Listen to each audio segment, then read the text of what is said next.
Hello, Steve here at O'Reilly's. I have here a Volvo V70 that we're going to do an oil change on. We've got the engine here warming up. We have the bonnet lever here. So here's the engine bay. It's a 2 litre D5. Well, actually it's the D3 model, different horsepower. So let's switch the engine off for a minute. And let's remove this dusty engine cover. And we got a nice, easily accessible oil filter housing right here. And you can see there they've kindly put 25 Newton meters plus 5 Newton meters turn on the oil filter housing there. Bit of an irrelevant observation, but I can see when the time comes that the glow plugs are nice and accessible on this engine as well. Another quick irrelevant observation is we have all of this room right here, and they decide to put the DPF pressure sensor all the way under there, tucked under the EGR valve. So we can either jack this up or we can use these ramps.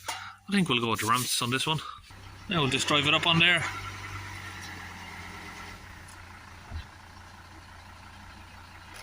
You gotta love the sound of a 5-cylinder diesel.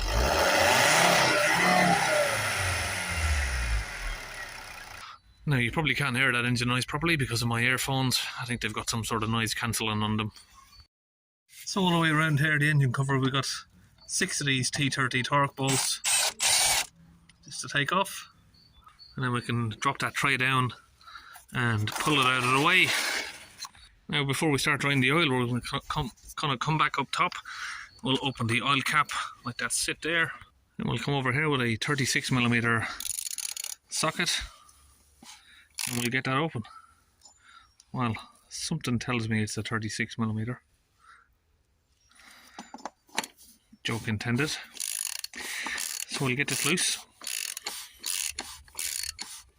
And once that's loose, we'll just let it sit there by hand. We're not going to pull it off completely. Just let it sit there. Just at the rear of the sump here, we have the sump bolt. And we're using a 17mm ratchet here to open that. You can see there it's already now too loose. So we can undo it by hand.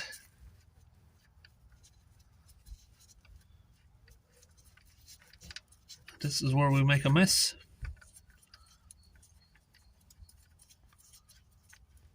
It's a never-ending bolt. And that's going directly into the tray there.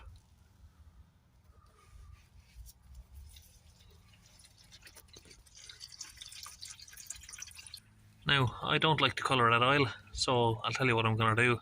While that's dripping out there, I'm going to pour about 1 litre of oil in there just to wash out the sump.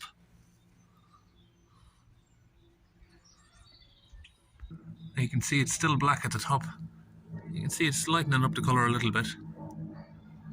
So like I said, I don't like the colour of the oil.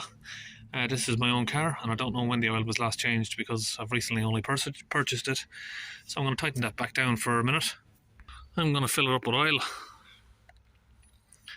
And I'm going to use this once I'm finished to reset the oil warning light there. It's a new little tool I just got. It's the Launch 129 Evo. So what I'm doing here is I'm just filling the engine with oil. Now I'm going to start the engine back up. I'm just going to hold some revs on it for around about a minute.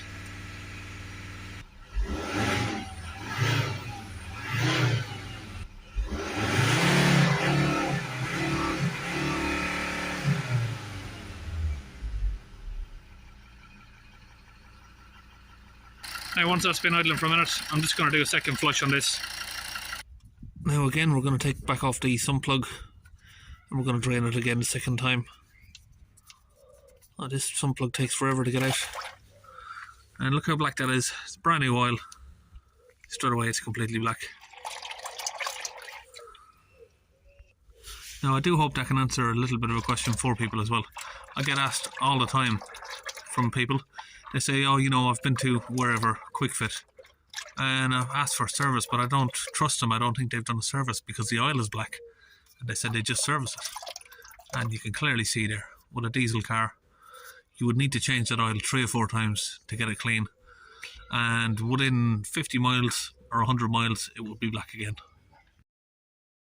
Okay, we're going to put the oil sump back on. Now we've put the lower engine cover back on, and we already had the oil filter loose like we showed earlier, so we'll pull that out. And thankfully it doesn't look in terrible shape. And we've got the new filter there in from Blueprint, that's the part number there, if you ever need that. Using a little pick here to pull off the rubber ring off there. So we've just taken back off the filter there, so we forgot we didn't take out the inner seal there. We'll get the new one ram in.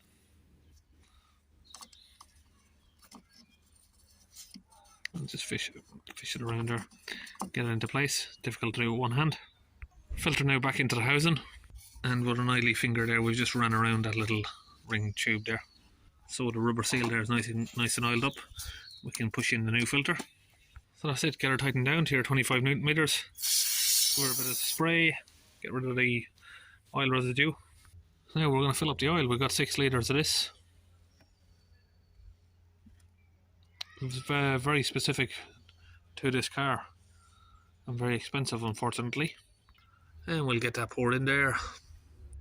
And it takes around anywhere between 5.5 to 5.9 litres.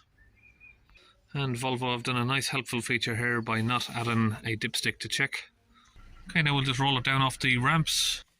Now we'll need to reset the time for regular maintenance and check the oil level. And we've got our little tool here ready. I'll put the link in the description for that if you want to buy one. We'll go to resets on it. Oil reset.